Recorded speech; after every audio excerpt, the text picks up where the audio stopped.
Oras sa atong leksyon. Sa masanaandan, ako mukutlo sa gisulti sa kanang Secretary sa Department of Education, Gisli Lapos. Education is solution. Sa reliyoso nga mga butang, kung kita magatuon, mabat na nato ang edukasyon nga espirituhanon. Solusyon sa atong pagduha-duha. Solusyon sa atong pagkapanatiko. Solusyon sa atong pagka-legalismo. O kining pagtuo nga atong nabatnan, ato kining ampingan, sama sa ginaingon sa bantugan nga komentarista sa radyo sa Cagayan de Oro City nga nagingon, ang lungsod nga nasayod, makapalig-on sa demokrasya. Apan ang lungsod nga nagapasagad, makapukan sa kagawasan. Dili kita magpasagad sa atong espirituhanong koneksyon sa Dios. Aron nga kini magalambo ang iyang kalig-on sa pag-alagad hangtod sa pagbalik sa atong Ginoo. Karon nga trimestre, sa unang trimestre sa tuig 2015, interesante kaayo. Kay kini nagahisgot sa sinulat sa Proverbs. Atong masabtan mga kaigsunan nga ang Proverbs adunay mga leksyon nga atong makuha. Usa kini kabahin sa ginatawag figure of speech nga makini mga panultion, maalamon nga panultion nga adunay leksyon nga atong makuha. Ang una nga leksyon nini nga semana sa Disyembre 27 paingon sa Enero 2, 2015, nagaingon, the fear of the Lord is the beginning of knowledge, but the fools despite wisdom and instruction. Ang proverbio mao kinang sinulat sa balaang kasulatan nga lahi kaysa uban. Ang ubang mga sinulat puno sa lalom nga mga teolohiya, mga doktrina diha sa mga espirituhanong pagtulunan. Apan ang Proverbs, ang mga punto, mga minugbo. Maayo nga pagkabalansi, balaknon nga mga ilustrasyon. Naara sa palibot ang mga ilustrasyon, masayo nato makutlo ug ma-memorize. Gikan sa tanaman sa Eden, ang gamot sa tawhanong trahedya nagagikan sa sayop nga pagpili. Apan ang Proverbs magatabang kanato sa husto nga paagi sa pagpili. Ang pagpili sa dalan sa Dios ug dili ang dalan sa limbungan nga maong yawa. Importante ang pagpili o desisyon kay kini mahitungod sa kinabuhi ug kamatayon. Unsa man ang sinugdanan sa kaalam, the beginning of wisdom. Ato kining makita sa Proverbio Kapitulo 1, versikulo 1, ug atong itande sa unang hari, Kapitulo 3, versikulo 5, paingon sa 14. Nahinumdum ba kamo mga kaigsunan? Nga sa diha, nga si Hari Solomon gipapili sa Dios, ugon siya ang pangayon sa dengan hari siya nga batanon pa kayo. Nagiyon si Hari Solomon, o Dios, hatagi ako og kaalam kung saan ako pagdumala ang ginharian. O ang Diyos nagingon, tungod kay kaalam ra ang imong gipangayo, pakapinan ko ikaw bahandi. Kaalam ang gipangayo. Busa, sa wala na'y panagkalalis, ang sinulat sa Proverbs, ang dako nini nga contributor, ang uban na ay nag-contribute, apan ang dako nga contributor, maho si Hari Solomon. Sa Proverbio 1:7, naghisgot ang proverbio nining mosunod, kaalam ug pagkahadlok sa Dios. Kaalam ug pagkahadlok sa Dios. Ang kaalam o sa kini karelyosong kaagi nga may kalabutan sa pagkahadlok sa Dios. Kini nga importante nga paghunahuna sa relihiyon sa mga Hebrewanon mo yawi sa Proverbs. Ang kaalam mabatnan pinaagi sa pagkahadlok sa Dios. Kinimpulong pagkahadlok sa Dios, walay labot kini sa patuo-tuo nga daw sama sa gamayng bata nga hadlok sa langit nung silot. Apan atong sabton nga ang pagkaseryoso sa hunahuna sa Dios nga siya kanunay presente sa tanang panahon ug sa bisan asa. Kining pagkahadlok sa tao ngadto sa Dios gihulagway sa ilang reaksyon sa mga Israelanon samtang didto sila sa bukid sa Sinai. Mao kini ang ilang gipakita sa pagmatinud-anon ngadto sa Dios nga ilang gigugma, nga hilabihan nila nga pagkurog, nga ilang gibati nga ang Dios mas labaw kay kanila. Busa, ang pagkahadlok ngadto sa Dios mao ang pagkamatinud-anon sa ilang paghigugma ngadto kaniya. Mao kini ang konsepto nga ang kalam nagsugod diha sa pagkahadlok ngadto sa Dios. Ang pulong nga nagingon, ang pagkahadlok sa Dios mo'y sinugdanan. Kanang pulong sinugdanan, may kalabutan kana sa relasyon sa Henesis 1:1 nga nagingon sa sinugdan, gibuhat sa Dios ang langit ug ang yuta. Kanang pulong nga nagingon mo'y sinugdanan, ang kaalam, ang pagkahadlok sa Dios mo'y sinugdanan sa kaalam. But ipasabot nga ang kaalam atong mabatnan foremost and for all kung kita nagaila nga ang Dios mo'y maglalalang sa tanang mga butang. So atong hubaron sa mubo kayo. To fear God is more on reverence. Ang pagkahadlok sa Dios nagalangkob kini sa imong pagtahod, sa hilabihan nga pagtahod tungod kay ang Dios labaw kay sa tao. The feeling of His being higher than I, rather than being afraid. So kanang pulong pagkahadlok is more on reverence ang pagtawad. Dili kay pagkahadlok mo palayo, kung dili ang pagkahadlok mo paduol kay siya nagatahod sa iyang ginatahod nga maong Dios. Sa Proverbio 1:8-19, nagahulagway kini sa matuod nga edukasyon nga nagawhag sa mga anak. Mga anak, pamati kamo sa tambag, sa instruksyon sa inyong amahan, o gayawg isalikway ang pagtulunan sa imong inahan, kay kini maong dayan-dayan sa imong ulo o kini mo'y garland sa imong liog. Pagkarindot nga pagkasulti. Gi-address kini para sa mga anak. Ayaw gyud isalikway ang talambagan sa inyong amahan o instruksyon sa inyong inahan. Kay sama kini garland nga gisabit sa imong liog.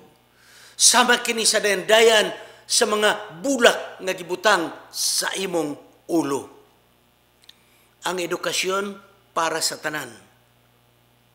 O kining edukasyon, pamati kamo mga ginikanan, mao kini ang tahas o misyon nga gihatag sa matag panimalay.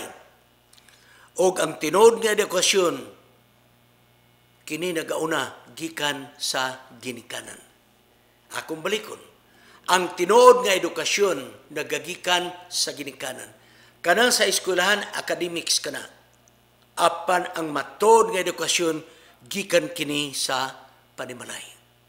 Kanang pagingon nga, anak, ayaw kalimti ang instruksyon sa imong inahan. Kanang pulong instruksyon, gikan kana sa pulong Hebranon Tura, nga diha nagagikan ang pulong balaod o kasuguan. So kinidi ang instruction sa ginikanan is actually the law of the family. It is the commandment of the family. Obligasyon sa mga ginikanan ang pagtudlo sa mga bata sa insakto nga instruction. Busa, si Ellen White nagingon sa iyang sinulat, The Adventist Home, page 182. Diha sa iyang kaalam ang Ginoo nagsugo nga ang pamilya maong pinakadako nga hinsya sa pag-edukar. Diha sa panimalay magsugod ang edukasyon sa bata. Mao kini ang una niyang eskwelahan. Dinhi ang iyang mga ginikanan mao ang magtutudlo. Makahibalo siya sa mga leksyon nga mao'y mugiya kaniya sa iyang kinabuhi. Ang mga influensya sa edukasyon sa panimalay, mao kini ang gahom nga magadesidir kaniya sa maayo o dautan. Kung ang anak wala matudloi ug maayo sa panimalay, si Satanas mao ang mutudlo pinaagi sa iyang mahinsya nga iyang magustuhan. Mga ginikanan, ayaw mong kalimot. Pagkabalaan ang katungdanan sa panimalay. mao kini ang unang eskwelahan sa mga anak. Og ang ginikanan, amahan o ginahan mo ang unang magtutudlo. Sa walay panaglalis, kung unsa ang resulta sa atong anak, kung unsa ang resulta sa atong anak, dako kini og kalabutan giunsa nato pag-edukar sa atong panimalay. Ang maayong edukasyon nga gipahat ngadto sa anak mao kini ang bililhon nga dayan-dayan nga atong gipurong-purong sa ulo sa atong mga anak. Ang edukasyon sa panimalay mao kini ang bahandi nga walay mulabaw sa iyang bili. Ang edukasyon sa panimalay mao kini ang bahandi nga walay mulabaw sa iyang kantidad. Ano ay duha ka mga butang? Una, ang atong oras sa pakiguban sa mga anak mao kini ang pinakadako nga bili nga gitanaw sa atong anak kaysa mga oras nga atong gigamit sa mga negosyo ug uban pa. Ginikanan, pagkaimportante ang oras nga imong gihatag sa imong mga anak.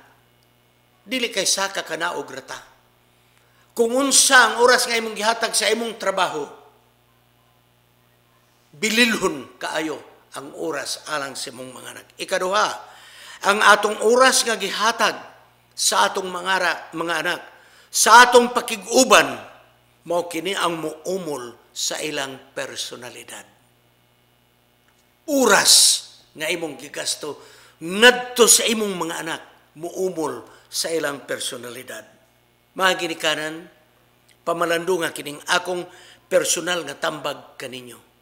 Unsa man ang inyong prioridad? Salapi alang sa kaugmaon sa inyong mga anak, apan halayo kamo kanila tungod sa inyong pagpangitag salapi, o haduol kamo kanila nga nagatudlo bisan sa kakulungan sa salapi. Buot na ako pasabot mo ni. Nalayo ang ginikanan tungod sa pagpangitag salapi. Apan kini nga salapi alang sa kaugmaon sa ilang mga anak, apan halayo kamo. Or niara kamo sa duol sa inyong mga anak, pero kulang ang inyong salapi. Asa niini ang inyong prioridad. Dili ko muhatag kaninyong prescription. Kamo ang muhatag sa inyong nga desisyon. Unsa man ang inyong prioridad? Salapi nga dako apan halayo sa mga anak, o salapi nga dyutay apan haduol sa inyong mga anak? Hinumdumin ninyo ang atong leksyon ng iyon. Ang oras nga inyong gigasto alang sa inyong mga anak, bililhon kini labaw sa tanan. Busa ang Proverbs nagatawag kanato og kaalam. Proverbs chapter 1, 20 to 21. Nagpahayag nga ang kahalam kinahanglan isinggit. Uy, kuyaw ni mga kaigsunan. Isinggit ang kaalam sa kadalanan, sa mga merkado, ug ipataas ang inyong tingog. Hinumdumin ninyo ha, ang proverbio dili ni literal nga atong iplastada pag yung isinggit. Kay base o grabe na itong siniyagit. Ha? Usa kini kamaalam nga sinultian. Figure of speech. Samtang ang dautan, nag-ingon dinhi sa Proverbs chapter 1, verses 11 and 18, ang dautan, nagahigda o nagahulat, nagatago sa suok. Samtang ang maalam, nagasinggit sa pagtawag didto sa gawas. Ang buti pasabot din ini mong Proverbs mo, nga bisag unsa nimo ka busy, may panahon ka nga imong isulti ang kaalam ngadto sa mga bata. Bisag asa ka mo nag-adto, hatagan nimo pagtagad, kay ang pulong isinggit buti pasabot, prioridad nimo ang pagpahat sa kaalam ngadto sa mga kabataan. Katong anak o tao nga nagasalikway sa kaalam, nagahuna-huna nga ang pagtulunan nga gihatag siyang ginikanan kinaraan. Muna madungog nato usahay ang mga anak mingon stilan si papag si mama kanang inyo matalambagan kinaraan. Panahon pa na ni Mampur, ha? Si Majila nag-shortman pa. Mao man ang panulto nato sa mga Pilipino mga kaigsunan. Apas pagkatinuod, kadtong nagsalikway, maong salikwaot. Siya maoy nahimong panahon ni Mampur nga wala magtagad sa mga instruksyon. Matud pa sa proverbio, mga kaigsuunan, 1:22 ug 29. Kining mga nagsalikway sa kaalam, mga instructions ginikanan, sila mao mga buang-buang ug nagdumot sa kahibalo. Nga naman, nagpakaaron ingnon nga mas maalam siya kay sa nagtambag. Nayo sa kaginikanan nga akong naagyan, yun siya, pastor, problema na ako ning akong anak. Tapos nga akong napa-eskwela dito sa Manila, sa usa sa mga universidad nga mga top-notch. Naun sa ba ni pag-uli niya, iya naman hinong kung gitamay o naingon na stilan ka pa, kining imong pagdumala sa atong negosyo, kinaraan. Wala ni sa libro nga ako na eskwelahan. Anak, batanon, palihog, ayaw kalimot, nga bisan kinaraan, may unod kini. Ha? Busa, ayaw isalikway. Kaya ang tao nga nagasalikway, musangko kini sa limbong. O ang bakak, mao na hinuon ang pagadadon ni ini. Sa ingon ni ini nga pabaagi, atong gipulihan ang Diyos kung atong isalikway ang matalambagan sa ginikanan, atong gisalikway ang Diyos. O ang atong gisagop mao na hinuon ang mga Diyos-Diyos.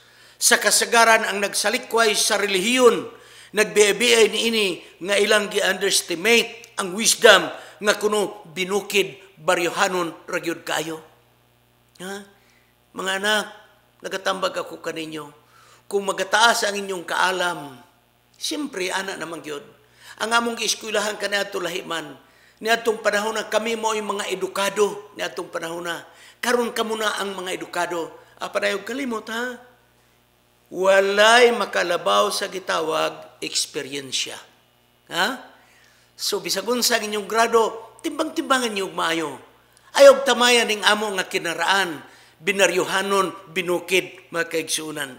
Kaysa pagkatinuod, sila nga nagsalikway sa kaalam. Sila maoy mga tao nga nagahatag og problema sa ilang kinabuhi. Unsa man ang kayuhan nining wisdom o kaalam? Sa Proverbio Kapitulo 2, 1 paingon sa 5, adunay tulo ka mga butang nga hatagan natong pagtagad kanang pulong if, kung, conditional. Ano ay tulo ka mga kondisyon o paagi kung unsaon nato pagsabot kining pulong pagkahadlok sa Dios. If ato ning masulbad, unsa man kining pulong pagkahadlok sa Dios? 1. Kung ikaw mamati, sumara sa Proverbio 2:1-5. Kung ikaw mamati, kini nag-aapil sa imong pagkaatintibo o pagdawat sa mga pulong sa kaalam. Sa diha nga namati ka pa, kung ikaw mamati, passive, namati ka pa. Wala pa kay gibuhat. Ang ikaduha nga if mao, kung ikaw na kay gibuhat nga mong paghilak sa pagpangayo sa kaalam. Sa diha nga ikaw na kapamati, o kung ikaw mo hilak sa pagpangayo kaalam. So, from passive, doon na active, nga grabe nimo ang pangayo sa Dios o kaalam. Ang ikatulong nga if mao, kung ikaw maikagon, you are passionate, nga makiglabot sa pagpangita sa kaalam, sama sa pagpangita sa natago nga bahandi. So, kining paghadlok sa Dios, masabta na to sa tuluan, if you listen. If you listen. 2, if you cry for the wisdom of God. 3, if you are passionate in looking for that wisdom. Sa Proverbio 2, 6 ug 9, naghiskot kini silaing kondisyon. Nakakaplag ka sa wisdom sa Dios tungod kay ang Ginoo maong naghatag. Sa iyong kalimot, sa kaalam nga imong nabatnan, ang Dios mo'y naghatag. Ikaduha, kini nagpakita nga ang kalam sa mas kaluwasan, gasa gikan sa Dios. Kung ikaw maalamon, dili tungod ka ikaw, mao ikaw. Kung dili tungod ka ang Dios mo'y naghatag niini. Ang wisdom o kaalam, sa mas kaluwasan, gasa gikan sa Dios. Ang pagpangita sa kaalam o sa kinikaproseso ngaya sa tao, nangita ang tao. Apan ang paghatag sa kaalam, iya kini sa Dios. Kay ang Dios mao ang nahatag sa kaalam. Siya mao ang tinubdan sa kaalam. Siya mao usab ang nagbantay o nagpreserbar sa dalan sa mga manggin alamon. Sa Proverbio 2:10 paingon sa 22, nagpahayag nga nagyon, kung ang wisdom mosulod na sa kasing-kasing, kung ang wisdom, langit nun nga kaalam, mosulod na sa kasing-kasing sa tao, diha magsugod ang iyang conversion.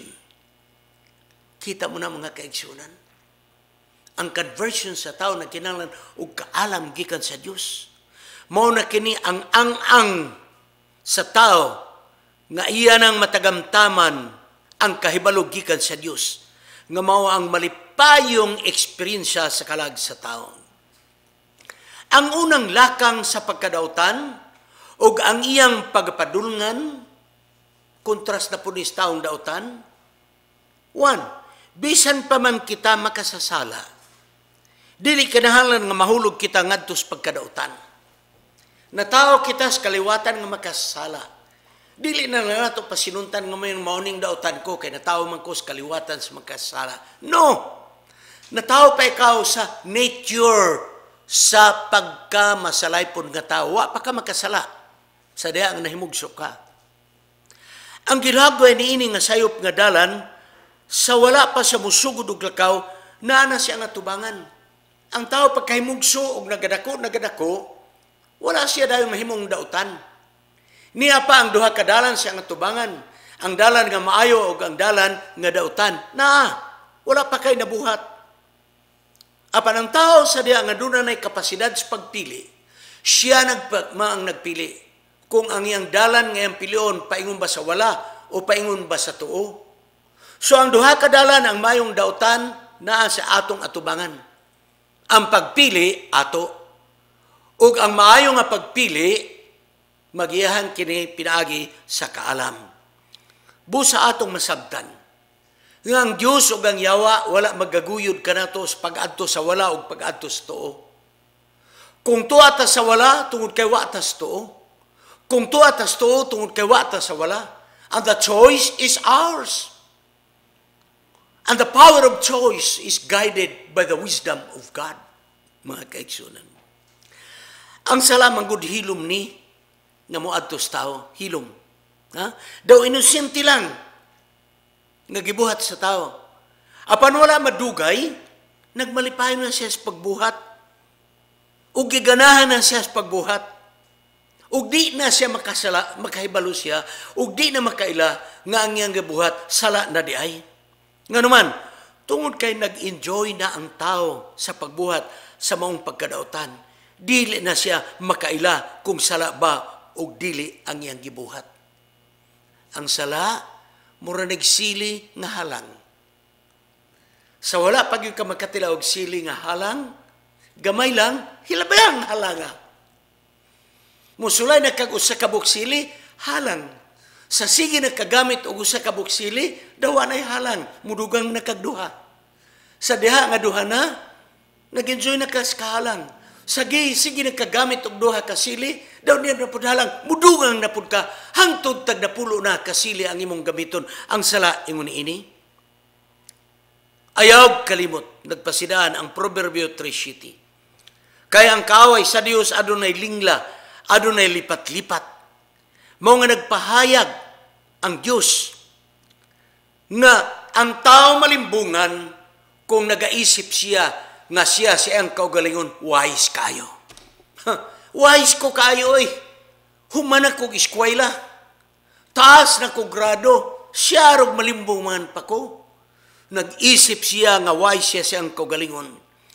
Ang pagka-wise sa kaugalingon, ang pagka-wise pinaagi sa mga mata, maghatod sa tao sa pagtuo nga dili na niya kinahanglan ng Dios, kaya na niya.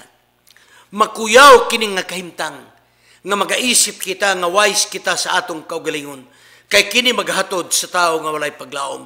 Mao nga ang Proverbs chapter 3 verse 12 nagingon nga mas maayo pa ang tao nga buang-buang kay matudluan pa.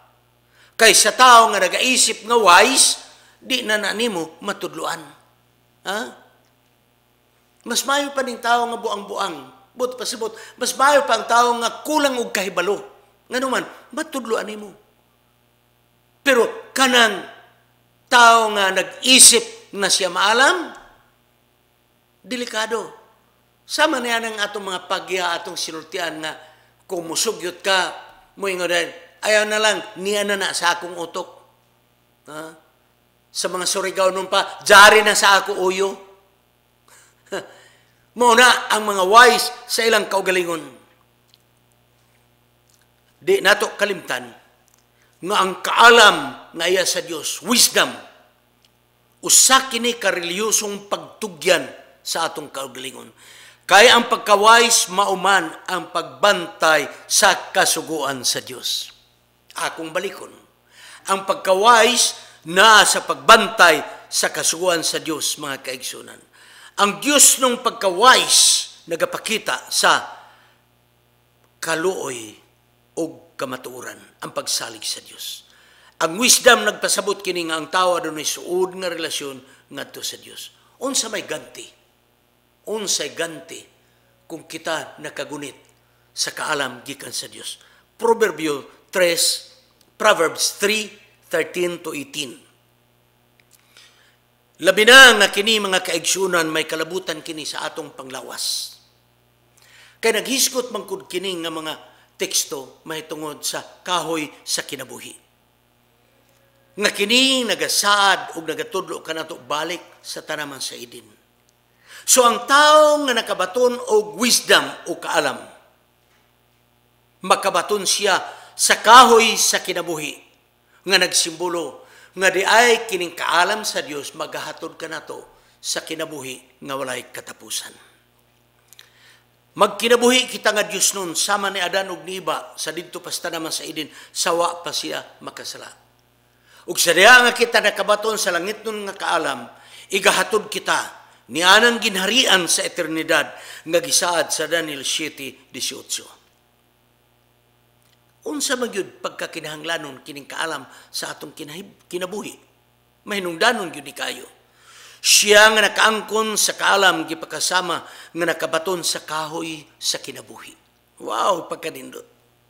Ang Dios mo'y naglalang sa universo ug pinaagi sa wisdom ug kaalam iyang gihatag bisan pa unsa ka ordinaryos tao, unsa kim simple sa tao makaigsunan.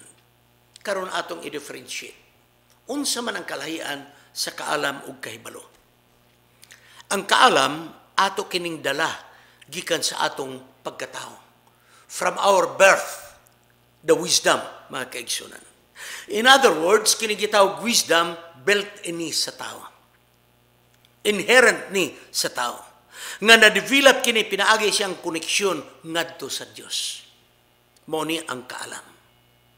Ang kahibalo imo ning acquired, imo ning makuha, pinagis pagpaniid, pinagi sa edukasyon, pinagis pagbansay sa balay, pinagis pag-eskwela, imo ning makuha. Kaalam o kahibalo. Moritas practical application. Ang tao mahimong maginalamon bisan kulang siya sa kahibalo. O sa ganitong kahibalo, edukasyon. Kahibalo, nadawat niya sa pagbansay kaniya. That is knowledge. Ang wisdom lahi, inherent na sa imo. Common sense, practicality sa tao, maayo siya mangagpas. Busa na ay tao, nga taas og kaalam, apan mubo og kahibalo. Apan may tao pod, nga taas og kahibalo, mubo pod. No. May tao nga taas og kahibalo ug mubo pod og kaalam. Ha? Kita ninyo na mga kaigsunan? Mayuban ka nato aton ning dawaton nga kamatuoran. Tungod sa sirkumstansya sa atong kinabuhi, wala kita makabaton og taas nga kahibalo, knowledge. Apan dili buti pasabot nga kita mubo pod usab og kaalam. Kay bisan og kulang ta og edukasyon nga yutanon. Apan kung maayo ang atong koneksyon sa atong Ginoo, makabaton kita og taas nga kaalam. May mga tao nga puno sa kaalam. Apan ka tingali kulang pagyud sa kaalam. May mga tao nga puno sa kaalam. Apan mga kaigsuunan. Sila mga kaigsuunan, mga tao nga mga edukado. Pero walay kaluoy, mabangis, palaaway, bintahuso, tikasan o guban pa, sa kataas sa ilang kaalam, sila dili. Sa kataas sa ilang kahibalo, sila dili manggin alamon. Apan may mga tao nga walay kahibalo, walay edukasyon, pero maluluyon, matinabangon, masinabuton, mapinasaloon, kini sila mao'y mga manggin alamon. Think it through. Inaro daw nato kita mga Adventista. Busa sayo nato karon isulti nga kanatong mga Adventist. May mga Adventista kanato nga dili taas og kahibalo apan maalamon. Apan adunay mga Adventista nga taas og kahibalo apan dili maalamon. Mas maayo kaninyo nga mga taas og kahibalo nga dapat unta kamo mga manggin alamon. Ang matuod nga kaalam mapangayo nato gikan sa Dios. Kung sa sirkumstansya na kulangan kita og kahibalo, wala kita maka-eskwela og taas nga pag-eskwela, ayaw kabalaka, kaya ang Diyos maghahatag ka nato sa kaalam nga langiton. Kaya ang kaalam nga langiton wala magpili. Edukado man ka o dili, kabus man ka o dili, ihatag kini sa Dios nga nagapagngita og kaalam. Kaalam nga maghatod ka nato sa eternidad. Kining inyong higalas kahanginan sa website, mag-ingon kaninyo si Pastor Wendell Serrano. Happy New Year kaninyong tanan. Sa sunod nga panahon magkita kita.